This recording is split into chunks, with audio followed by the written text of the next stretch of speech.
ஒரு சிங்கம் எப்போ எதுலயும் பெக்யூலியர் தான். ஒரு முறை சிங்கம் கரிச்சிச்சதுன்னா அந்த சவுண்ட்ல ஒரு 8 கிலோமீட்டருக்கு சும்மா அதிரும், எல்லா திசைகளும் அதிரும். அப்படிப்பட்ட அந்த சிங்கம் வேட்டைக்கு மட்டும்தான் வெளியில வரும், வேடிக்கை பார்க்கறதுக்கெல்லாம் வெளியில வராது. வேட்டையில கூட உயிரோடு இருக்கிற மிருகங்களை தான் வேட்டையாடும். அதுலயும் பெரும்பாலும் தன்னை விட பெரிய சைஸ் உள்ள மிருகங்களை தான் குறி வச்சு தாக்கும், ஜெயிக்கும். எவ்வளவு பசியில் இருந்தாலும் உயிர் இல்லாததை, கெட்டு போனதை தொட்டு கூட பார்க்காது. அப்படிப்பட்ட அந்த சிங்கம் அவ்வளவு ஈஸியா எதையும் தொடாது, தொட்டா விடாது. காட்டோட 4 பக்கமும் மார்க்கிங் மை டெரிட்டரின்னு தன்னுடைய பவுண்டரியை தானே வகுக்கும். அப்படிதான் அந்த காட்டையே தன்னோட கண்ட்ரோல்ல வச்சிருக்கும். சிங்கத்துக்கு கூட்டத்தோட இருக்கிறதுக்கும் தெரியும், தனியா இருக்கிறதுக்கும் தெரியும். அப்படியே தனியா வரணும்னு நினைச்சாலும் அஞ்சாம அலட்டிக்காம சும்மா கெத்தா தனியா வந்து அத்தனை பேருக்கும் தண்ணி காட்டும். எப்போ எதிலையும் தன்னோட தனித்தன்மையை இழக்கவே இழக்காது. Yes, a lion is always a lion.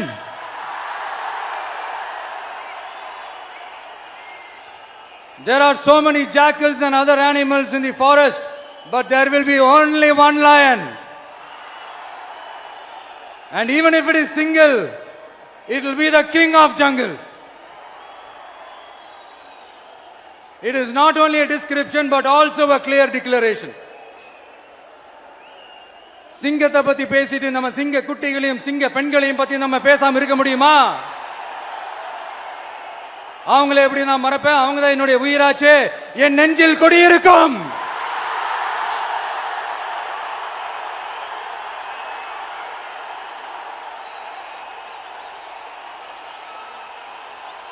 என்னுடைய தோழர்களுக்கும் தோழிகளுக்கும்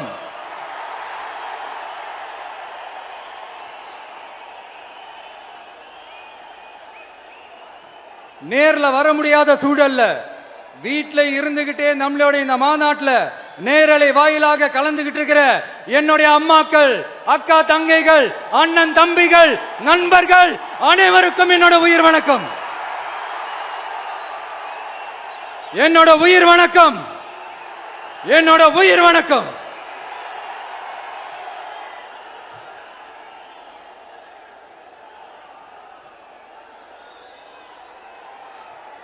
வீரம் விளையும் மாமதுரை மண்ணை வணங்குகிறேன். இந்த மதுரைனாலே உடனே ஞாபகத்துக்கு வரது சீறி பாஞ்சி துள்ளி குதிக்கிற யாருக்கும் அடங்காத காளைகள் விளையாடுற அலங்காநல்லூர் ஜல்லிக்கட்டு தான். நம்ம வைகை ஆறு தான். அழகர் ஆத்துல இறங்குற வைபவம், மதுரை மீனாட்சி அம்மன். இந்த மண்ணோட உண்மையான குணம் உணர்வு பூர்வமான மண் இது. அது மட்டும் இல்ல, இந்த மண்ணில் வாழ்ற மக்களும் அப்படித்தான் உணர்வு பூர்வமான ஆளுங்க. நான் இந்த மண்ணில் கால் எடுத்து வச்ச உடனே ஒரே ஒருத்தரை பத்தி தான் மனசுக்குள்ள ஓடிக்கிட்டே இருந்தது. அவர் யாருன்னு உங்களுக்கும் தெரிஞ்சிருக்கும். சினிமானாலும் சரி, அரசியல்னாலும் சரி, நமக்கு ரொம்ப ரொம்ப பிடிச்சது புரட்சி தலைவர் எம்ஜிஆர் அவர்கள் தான். அவரோட பழகிறதுக்கு எனக்கு வாய்ப்பு கிடைக்கல. ஆனா அவரை மாதிரியே குணம் கொண்ட என்னுடைய அண்ணன் புரட்சி கலைஞர் கேப்டன் விஜயகாந்த் அவர்களோட பழகிறதுக்கு எனக்கு நிறையவே வாய்ப்பு கிடைச்சது. அவரும் இந்த மதுரை மண்ணை சேர்ந்தவர் தானே, அவரை மறக்க முடியுமா? தமிழ்நாட்டு மக்கள் உணர்வுபூர்வமா உண்மையா நம்ம பக்கத்திலே நிக்கிறவங்க, அதுக்கு ஒரு மிகப்பெரிய அடையாளம் தான் இந்த மதுரை மண். நம்ம தமிழக வெற்றி கழகம் கையில் எடுத்திருக்கிற அரசியலும் அப்படித்தான்.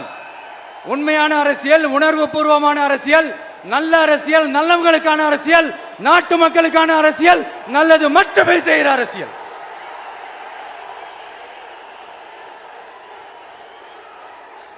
இதோ நம்மளுடைய இந்த இரண்டாவது மாநில மாநாடு வாகை சூடும் வரலாறு திரும்புகிறது.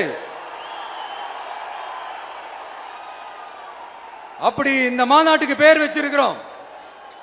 1967லயும் 1977லயும் நம்ம தமிழக அரசியல் ஒரு மிகப்பெரிய ஆட்சி அதிகார மாற்றங்கள் ஒண்ணு நடந்துச்சு இல்லையா? அதே மாதிரிதான் அடுத்த வருஷம் 2026ல அப்படி ஒரு வரலாறு திரும்ப போகுதுன்னு உறுதியா சொல்றதுக்கான மாநாடு தான் நம்மளோட இந்த இரண்டாவது மாநில மாநாடு. விக்கிரவாண்டி விசாலையில் நம்மளுடைய ஃபர்ஸ்ட் மாநாடு நடத்தணும், வெற்றி கொள்கை திருவிழா. அதுக்கப்புறமே நீங்க பார்த்திருப்பீங்க தமிழக அரசியல் அந்த தட்ப வெப்பத்தையே மாத்தினுச்சு.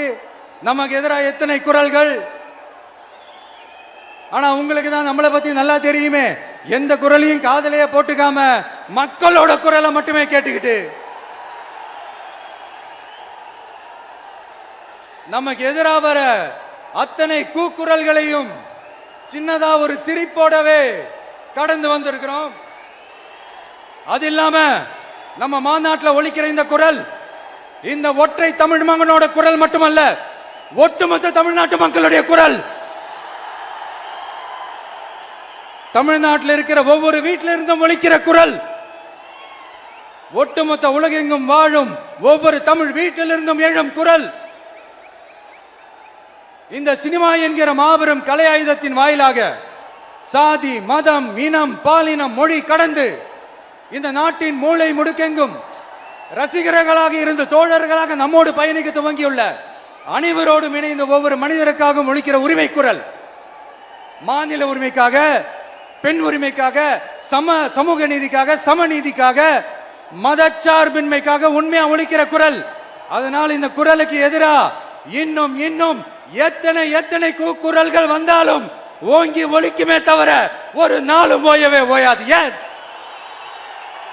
it is an unstoppable voice, an unstoppable force.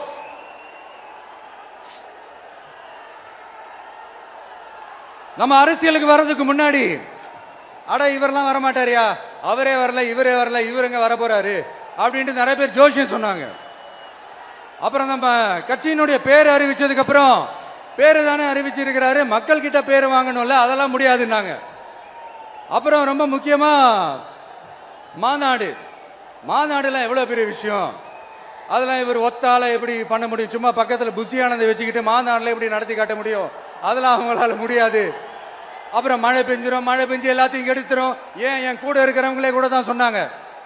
அதுக்கப்புறம் என்ன நடந்துச்சுன்னு உங்க எல்லாருக்குமே தெரியும். இப்ப புதுசா ஒண்ணு சொல்ல ஆரம்பிச்சிருக்கிறாங்க. அது என்னடானா, ஆட்சியை பிடிக்கிறதெல்லாம் அவ்வளவு ஈஸி இல்லை இல்லையா.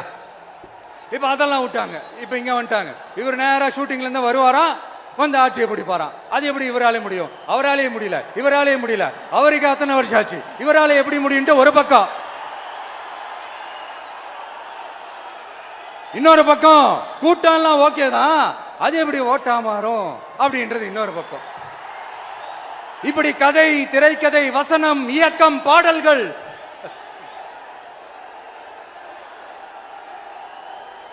அதனால இந்த அரசியல் ஆய்வாளர்களுக்கு நான் சொல்றதெல்லாம் ஒன்னேதான், நல்லா கேட்டுக்கங்க. இந்த விஜய் ஏதோ இந்த பல லட்சம் பேர் கூடுற கூட்டத்தில் மட்டுமே இருக்கிறாரு அப்படின்னு மட்டும் தப்பு கணக்கு போட்டாதீங்க. ஏன்னா நம்மளுடைய இந்த கூட்டம் வெறும் ஓட்டா மட்டும் இல்லைங்க, வரப்போற தேர்தலில் மக்கள் விரோத ஆட்சியாளர்களுக்கு நாம வைக்க போற வேட்டா, நம்மளை கோட்டைக்கு அனுப்ப போற ரூட்டா இருக்க போதுன்னு சீக்கிரமாவே தெரிஞ்சுப்பீங்க. ஏன்னா கோடிக்கணக்கானவங்களோட ஹார்ட்லயும் வீட்லயும் ஏற்கனவே ஆல்ரெடி உயிரா, உணர்வா, உறவா இருக்கிறோம். நம்மளுடைய கனெக்ட் எல்லாம் வெறும் மக்களோட மட்டும்தான். நாம யாருன்னு அவங்களுக்கு தெரியும், அவங்க யாருன்னு நமக்கு தெரியும். நாமளும் நம்ம மக்களும் எப்படி இருக்கிறோம்னு எதிரிங்களுக்கு நல்லாவே தெரியும். இருந்தாலும் இந்த விஜய் எதுக்குப்பா வந்திருக்கிறாரு, இவர் என்ன புதுசா என்ன திட்டம்லாம் சொல்லிட்டாரு அப்படின்னு வேற நிறைய கேள்விகள். இந்த சொல்றேன் தெரிஞ்சுக்கங்க. பெண் குழந்தைகள், பெண்கள் மற்றும் வயசானவங்களோட பாதுகாப்புல தான் நம்ம பிரையாரிட்டியே. அடுத்து இளைஞர்கள், உழவர்கள், உழைப்பாளர்கள், நெசவாளர்கள், மீனவர்கள், ஆதரவற்ற முதியோர்கள், மாற்றுத்திறனாளிகள், மூன்றாம் பால் இனத்தவர்கள்னு இன்னும் யாருக்கெல்லாம் கவர்மெண்டோட ஒரு ஸ்பெஷல் அட்டென்ஷன் தேவையோ அவங்க எல்லாருக்குமான ஒரு கவர்மெண்ட் அமைக்கிறது தான் நம்ம இலக்கே. நான் ஏற்கனவே சொன்னது தான் இங்க நான் திரும்பவும் சொல்றேன். நம்மளுடைய இந்த தமிழக வெற்றி கழகம் ஏதோ அரசியல் ஆதாயத்துக்காக தொடங்கப்பட்ட கட்சியெல்லாம் கிடையாதுங்க. கொள்கை கோட்பாடுகளோடு தந்தை பெரியார், பெருந்தலைவர் காமராஜர், அண்ணல் அம்பேத்கர், வீரமங்க வேலு நாச்சியார், மக்கள் சேவகர் அஞ்சலை அம்மாள், நம்மளுடைய 5 கொள்கை தலைவர்களோட வழிகாட்டுதல்களோடு தொடங்கப்பட்ட கட்சி. நம்ம ஸ்டாண்ட்ல நாம எப்பவுமே ஸ்ட்ராங்கா தாங்க இருக்கிறோம். அதுல எந்த மாற்றத்துக்கோ எந்த சமரசத்துக்கோ துளி கூட இடமில்லை. நம்மளுடைய ஒரே கொள்கை எதிரி பாஜக தான். நம்மளுடைய ஒரே அரசியல் எதிரி திமுக தான்.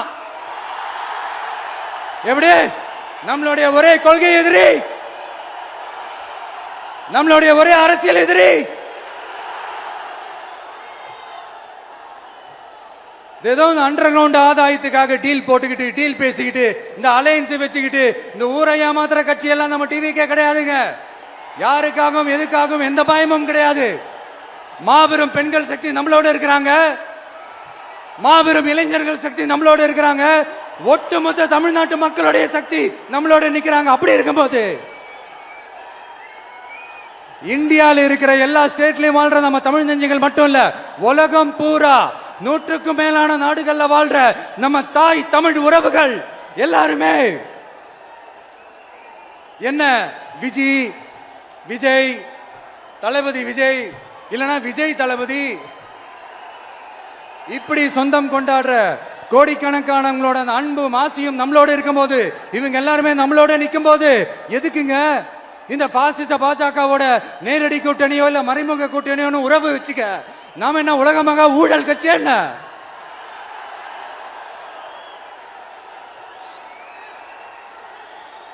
நம்மளை பத்தி சின்னதா ஒரு உண்மை ஒண்ணு சொல்லலாமா? என்னடா இவர் வாயால இப்படி சொல்றாருன்ட்டு யாரும் தவறா நினைச்சுக்க வேணாம். ஏன்னா இது ஒரு விதத்துல ஒரு ஃபேக்டும் கூட. அதனாலதான் நான் சொல்லணும்னு ஆசைப்படுறேன். நம்ம யார் தெரியும்ல? நாம எல்லாருமே சொல்றேன். நாம யார் தெரியும்ல? இந்தியாவின் மாபெரும் மக்கள் சக்தி கொண்ட ஒரு மகத்தான வெகுஜன மக்கள் படை.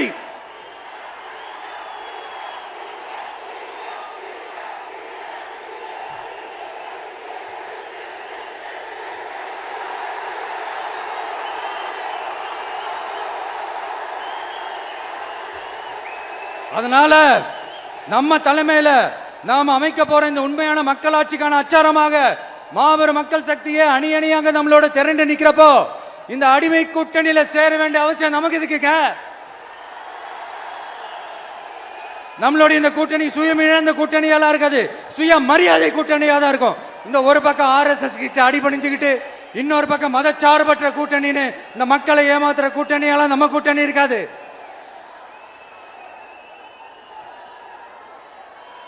நான் இப்பவும் சொல்றேன், நம்மளை நம்பி வர்றவங்களுக்கு ஆட்சியிலும் அதிகாரத்திலும் உறுதியாக பங்களிப்பு செய்யப்படும். உடனே இந்த கேள்விகள்லாம் வரும். அப்ப யாரு கூட்டணி, யாரு வரா, யாரு போறா, இந்த கேள்விகள்லாம் வரும். இந்த கேள்விகளுக்கெல்லாம் ஒரே ஒரு பதில் தான், சஸ்பென்ஸ்ல சஞ்சாரம் செய்யுங்க. ஆனா ஒண்ணு, 2026ல 2 பேருக்கு நடுவுல தான் போட்டியே. ஒன்னு TVK, இன்னொன்னு DMK. இந்த போட்டி எப்படி இருக்க போதுன்னா, இந்த அலையன்ஸை வச்சு எப்படியாவது நம்ம தப்பிச்சிடலாம். என்ன இந்த பழைய இந்த மேத்தமேட்டிக்ஸ் அரித்மேட்டிக்ஸ் இதெல்லாம் வச்சு எப்படியாவது நம்ம தப்பிச்சிடலாம் அப்படின்னு நினைக்கிறவங்களோட அந்த கனவு ஒரு நாளும் மைப்படாது. சரி, இப்ப நம்ம வேற ஒரு ஏரியாவுக்கு ஒன்று வருவோம். எதிர்காலம் வரும், என் கடமை வரும், இந்த கூட்டத்தின் ஆட்டத்தை ஒழிப்பேன்.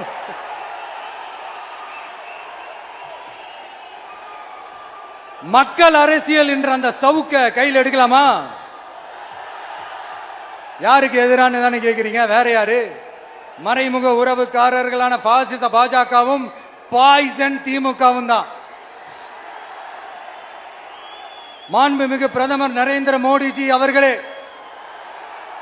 3வது முறையா ஒன்றியத்தோட ஆட்சி அதிகாரத்தை நீங்க தானே கையில் வச்சிருக்கிறீங்க. இல்ல நாங்க தெரியாம தான் கேட்கிறோம். நீங்க ஆட்சிக்கு வந்தது ஒட்டுமொத்த மக்களுக்கும் நல்லது செய்யவா, இல்ல நம்மளுடைய இந்த இஸ்லாமிய நண்பர்களுக்கும் இஸ்லாமிய தோழர்களுக்கும் எதிராக சதி செய்யவா? மக்களுக்கு உங்ககிட்ட கேட்கறதுக்குன்னு ஏராளமான கேள்விகள் இருக்குது. அதனால அவங்க சார்பா அவங்கள ஒருத்தனா அவங்களோட ஒரு உண்மையான ஒரு பிரதிநிதியா உங்ககிட்ட சில கேள்விகள் கேட்கணும். மிஸ்டர் பிரைம் மினிஸ்டர் அவர்களே, நம்ம தமிழ்நாட்டு மீனவர்கள் கிட்டத்தட்ட ஒரு 800 பேருக்கு மேல இலங்கை கடற்படையால தாக்கி அழிக்கப்பட்டிருக்கிறாங்க. அதை கண்டிக்கிறதுக்காக உங்களை பெருசா எதுவும் செய்ய சொல்லல, சின்னதா ஒண்ணே ஒண்ணு மட்டும் செஞ்சு கொடுங்க. இனிமேலாச்சும் எங்களுடைய மீனவர்கள் பாதுகாப்பா இருக்கிறதுக்காக இந்த கச்சத்தீவை இலங்கை கிட்ட இருந்து மீட்டு கொடுத்துருங்க, அது போதும். உங்களுடைய இந்த முரட்டு பிடிவாதத்தால நீங்க நடத்துற இந்த நீட்டு தேர்வு, அதனால இங்க என்னென்ன நடக்குதுன்னு சொல்றதுக்கே மனசு வலிக்குது. அதனால அந்த நீட்டு தேர்வு தேவையில்லைன்னு அறிவிச்சிருங்க, அது போதும். செய்வீர்களா திரு நரேந்திரபாய் தாமோதர் மோடிஜி அவர்களே? எங்களுக்கு என்னென்ன தேவையோ என்னென்ன நல்லதோ அதெல்லாம் செய்ய மாட்டேங்கிறீங்க. ஆனா ஆட்சி அதிகாரத்தை மட்டும் கையில வச்சுக்கிட்டு மக்களை ஏமாத்த நேரடியாக ஒரு பாசிச பாஜக அடிமை கூட்டணி ஒண்ணு. அடுத்து உங்களோட இந்த மைனாரிட்டி ஆட்சியை ஓட்டுறதுக்காக மறைமுகமாக RSS அடிமை குடும்பம்னு இன்னொரு கூட்டணி. இப்படி மக்கள் சக்தியே இல்லாத இந்த ஊழல் கட்சிகளை மிரட்டி அடிபணிய வச்சு 2029 வரைக்கும் சொகுசு பயணம் போயிடலாம்னு திட்டம் தீட்டி வச்சிருக்கிறீங்க. அதானே ஜி? என்ன ஜி? ஒண்ணு மட்டும் சொல்றேன், தெரிஞ்சுக்கங்க. என்னதான் நீங்க இந்த நேரடி மறைமுக கூட்டணின்னு குட்டிகரணம் போட்டாலும் தாமரை இலையில தண்ணியே ஒட்டாது. தமிழக மக்கள் மட்டும் எப்படி ஒட்டுவாங்க?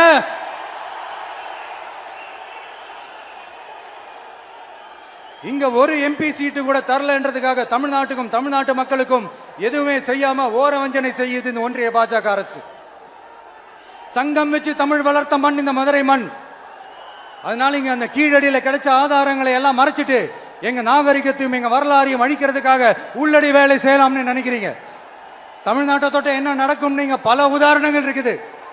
அதனால இதையெல்லாம் மறைச்சிட்டு எங்க மக்களை ஏமாத்திடலாம்னு மட்டும் நினைக்காதீங்க. மத நல்லிணக்கத்திற்கு பெயர் பெற்ற இந்த மதுரை மண்ணிலிருந்து சொல்றேன், உங்க எண்ணம் எல்லாம் ஒரு நாளும் ஈடேறாது.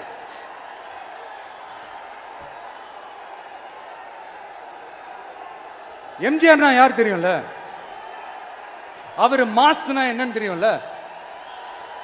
அவர் உயிரோடு இருக்கிற வரைக்கும் அந்த CM சீட்டை பத்தி ஒருத்தராலையும் நினைச்சு கூட பார்க்க முடியல, கனவு கூட காண முடியல.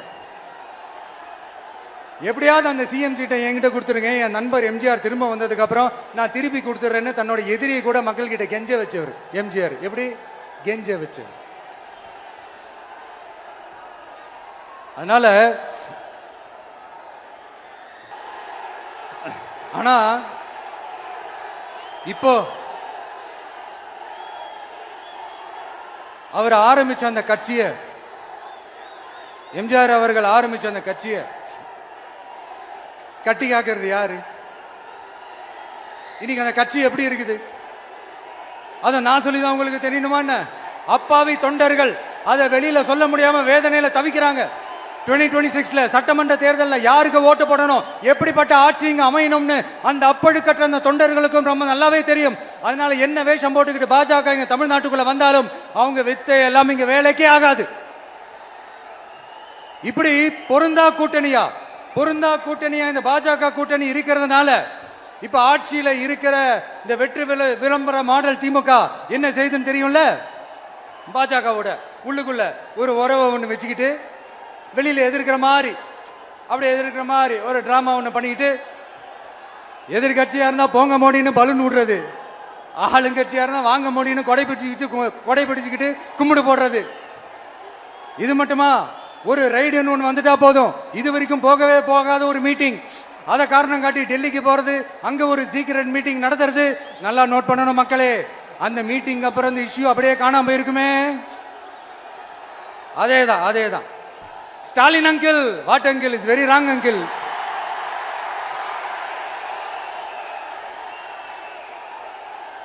இப்படி தமிழ்நாட்டில் இப்ப நடக்கிற இந்த ஆட்சியினுடைய லட்சணத்தை பார்த்துக்கிட்டு நாம எப்படி சும்மா இருக்க முடியும்? ஒரு தவறு செய்தால், அதை தெரிந்து செய்தால், அவர் கபட நாடக மு.க. ஸ்டாலின் அங்கிளாகவே இருந்தாலும்,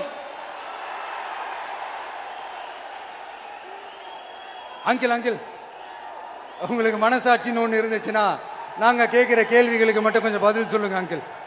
நீங்க நடத்துற இந்த ஆட்சியில நேர்மை இருக்கா, நியாயம் இருக்கா, ஊழல் இல்லாம இருக்கா, சட்டம் ஒழுங்கு சரியா இருக்கா, பெண்களுக்கு பாதுகாப்பு இருக்கா, பொதுமக்களுக்கு பாதுகாப்பு இருக்கா, இயற்கை வளங்களுக்கு பாதுகாப்பு இருக்கா? சொல்லுங்க மை டியர் அங்கிள், சொல்லுங்க.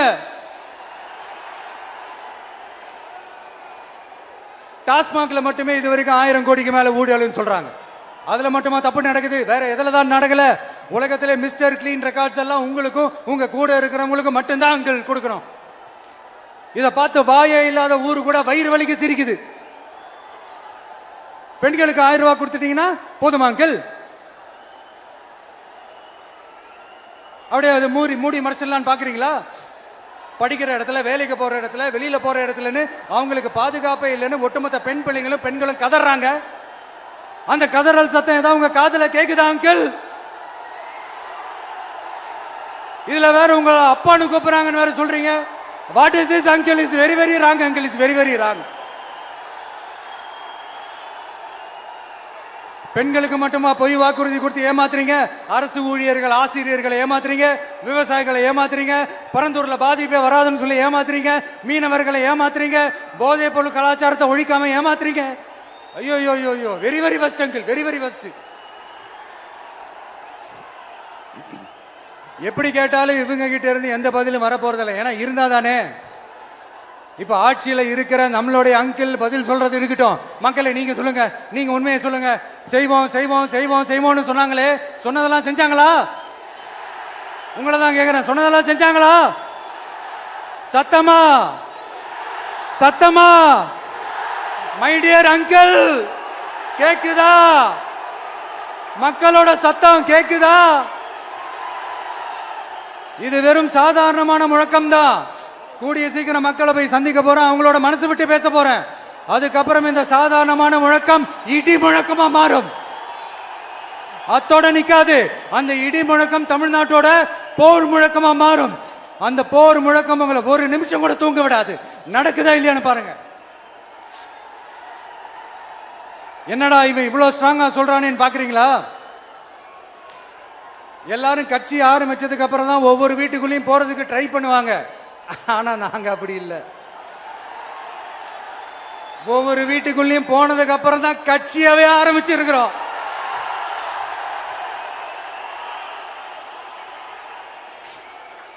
அதனால ஒட்டுமொத்தமா எல்லாருமா சேர்ந்து இந்த திமுக ஆட்சிய, கபட நாடக திமுக ஆட்சிய 2026 தேர்தலில் வீட்டுக்கு அனுப்புறோம். வீட்டுக்கு அனுப்புறோம். என்ன நண்பா, சரிதானே? என்ன நண்பி, செய்வீர்கள் தானே? இப்போ உங்களுக்கு சின்னதா ஒரு சர்ப்ரைஸ். நம்ம கட்சியினுடைய வேட்பாளர் பட்டியலை இப்ப நான் அறிவிக்க போறேன். மதுரை கிழக்கு வேட்பாளர் விஜய். இன்னும் முடிக்கல. ஒரு நிமிஷம், இன்னும் முடிக்கல. மதுரை மேற்கு வேட்பாளர் விஜய். மதுரை மத்தி வேட்பாளர் விஜய். மதுரை தெற்கு வேட்பாளர் விஜய். மதுரை வடக்கு வேட்பாளர் விஜய். மேலூர் விஜய். சோழவந்தான் விஜய். திருப்பரங்குன்றம் விஜய். திருமங்கலம் விஜய். உசிலம்பட்டி விஜய்.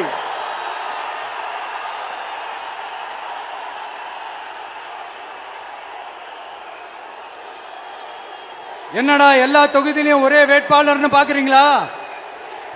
234 தொகுதியிலையும் இந்த விஜய் தான். அதாவது உங்க விஜய் தான் உங்க சின்னம். இன்னும் சிம்பிளா சொல்லணும்னா உங்க வீட்டில் இருக்கிற ஒருத்தர் தான் வேட்பாளரா நிக்க போறாங்க. அந்த வேட்பாளரும் நானும் வேறு வேறு இல்லை. நீங்க அவருக்கு ஓட்டு போட்டீங்கன்னா எனக்கு ஓட்டு போட்ட மாதிரி. இந்த முகத்துக்காக நீங்க ஓட்டு போட்டீங்கன்னா உங்க வீட்டில் இருக்கிற உங்களுடைய வேட்பாளர் ஜெயிச்ச மாதிரி. என்னடா இவர் ஏதோ ஓவரா சொல்றாருன்னு நினைக்க வேணாம். பிராக்டிக்கலா அப்படிதான் இருக்கும், அப்படிதான் இருக்கணும். நீங்களும் அப்படிதான் நினைப்பீங்கன்னு நான் நம்புறேன். ஏன்னா இது நம்மளை விட நம்ம எதிரிங்களுக்கு இன்னும் நல்லாவே தெரியும். அதனால எல்லாம் இந்த அதிகார பலம் எல்லாத்தையும் தூக்கிட்டு வந்துருவாங்க. வரட்டும், பாத்துக்கலாம். TVK will take it, TVK will meet it, TVK will compete with it and TVK will conquer it, TVK will conquer it.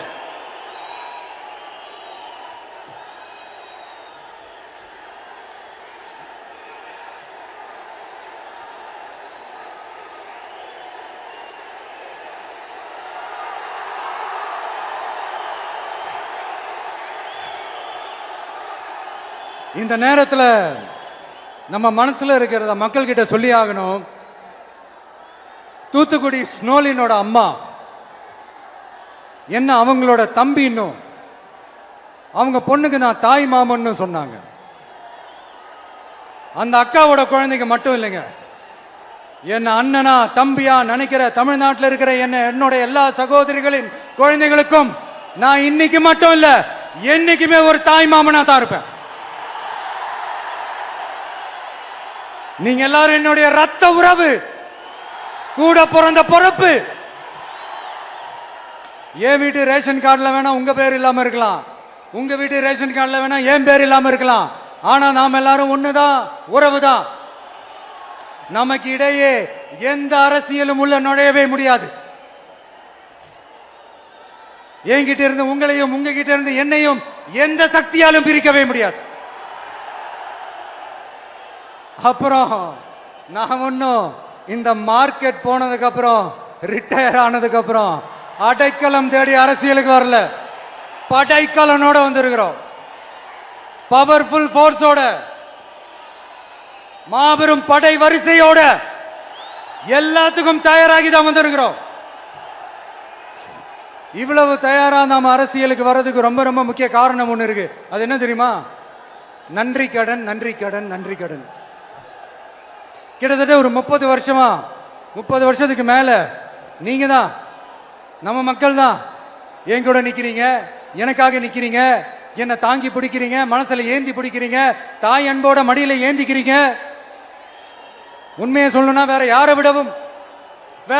விடவும் எனக்கு இந்த அன்பையும் ஆதரவையும் கொடுத்திருக்கிறீங்க. என் மேல உயிரையே வச்சிருக்கிறீங்க. என்ன உங்க வீட்டுல ஒருத்தனாவே ஆக்கிட்டீங்க. நீங்க எனக்கு கடவுள் கொடுத்த வரம்.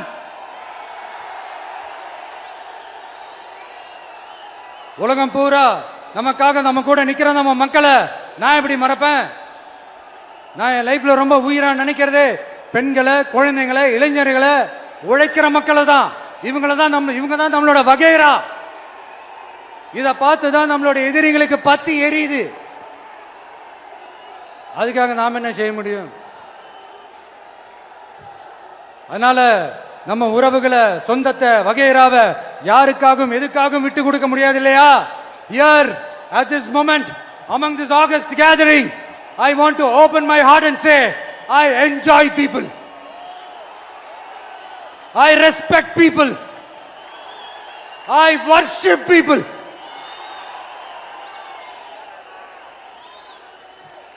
சரிப்பா, இவ்வளவு செஞ்ச நம்ம மக்களுக்கு நன்றி கடனா உன்னால முழுமையா செலுத்த முடியுமான்னு கேட்டா சத்தியமா சொல்றேன், என்னால முடியாதுதான். இன்னும் எத்தனை ஜென்மம் எடுத்தாலும் அந்த நன்றி கடனை என்னால தீர்க்கவே முடியாது. அப்புறம் என்ன மானாவுக்கடா நீ வந்திருக்க தானே கேக்குறீங்க? மைண்ட் வாய்ஸ் கேட்ட மாதிரி இருந்தது. வாழ்நாள் முழுக்க நம்ம மக்களுக்காக ஆதரவா துணையா நிக்கிறத தவிர, அவங்களுக்காக உழைக்கிறத தவிர எனக்கு வேற எந்த எண்ணமும் இல்லை. எனக்கு இப்ப வேற வேலையும் இல்லை. இனிமே எனக்கு இதுதான் என் வேலையே, என் கடன். இனி என் மக்களுக்கு பணி செய்து கிடப்பதே. இப்படியா ஹார்ட் டு ஹார்ட் யதார்த்தமா பேசிய பழகிட்டோம். இதுக்கு மேலேயும் எனக்கும் மக்களுக்கும் இடையே இருக்கிற அந்த உறவை பத்தி நான் பேச ஆரம்பிச்சேன்னா ஒரு மாதிரி எமோஷனல் ஆயிடுவேன். அப்புறம் அதை கண்ட்ரோல் பண்றது ரொம்ப கஷ்டம். அதனால என்ன மனசார நேசிக்கிற நம்ம மக்களுக்கு ஒன்னே ஒன்று சொல்றேன். இந்த விஜய் உங்க விஜய், உங்களுக்கான விஜய், உங்களுக்காக மட்டுமே இருக்கிற விஜய். உங்க கூட நிக்க, உங்களுக்காக நிக்க, உண்மையா நிக்க, உணர்வோட நிக்க, உறுதியா நிக்க, உங்க கூட பேச, உங்களுக்காக பேச, உண்மையா பேச, உணர்வோட பேச, உறுதியா பேச, உங்களுக்காக சேவை செய்ய உங்க விஜய் நான் வர.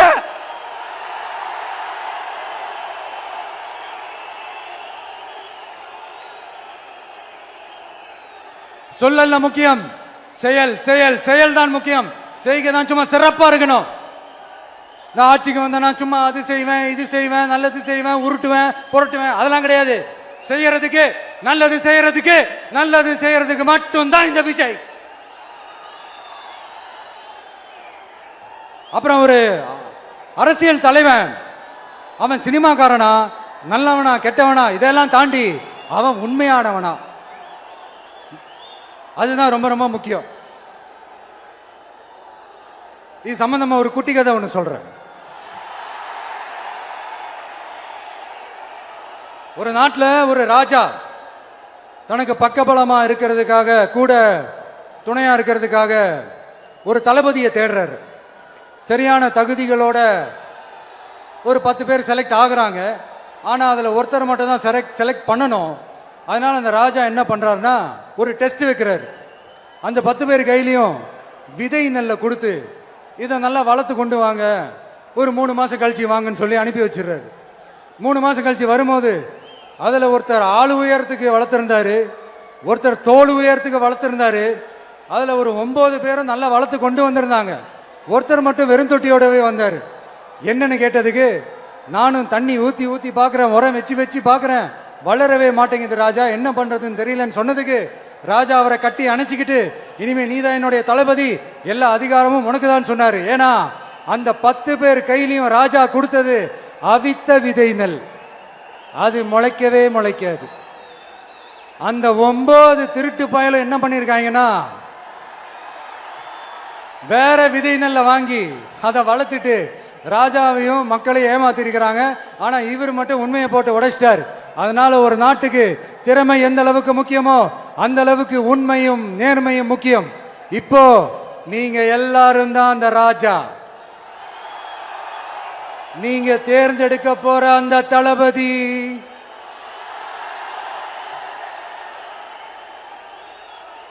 சும்மா சினிமாக்காரன் சினிமாக்காரன் சினிமாக்காரன். அம்பேத்கர் அவர்களை தோக்கடிச்சது சினிமாக்காரன் இல்ல, அரசியல்வாதி. காமராஜர் அவர்களை தோக்கடிச்சது இங்க விருதுநகர் பகுதியில் தோக்கடிச்சது சினிமாக்காரன் இல்ல, இன்னொரு அரசியல்வாதி. இன்னைக்கும் நம்ம கூட வாழ்ந்துட்டு இருக்கிற நல்ல கண்ணு ஐயாவை தோக்கடிச்சது சினிமாக்காரன் இல்ல, அரசியல்வாதி. இப்படிப்பட்ட நல்ல நல்ல தலைவர்களை எதிர்த்து நின்று தோக்கடிக்கணும்னு அந்த எண்ணத்தை உருவாக்குனது சினிமாக்காரன் இல்ல, அரசியல்வாதி. அதனால எல்லா அரசியல்வாதியும் அறிவாளியும் கிடையாது, எல்லா சினிமாக்காரனும் முட்டாளும் கிடையாது. கான்பிடண்டா இருங்க, நல்லதே நடக்கும், வெற்றி நிச்சயம். மீண்டும் சந்திக்கும் வரை நன்றி, வணக்கம்.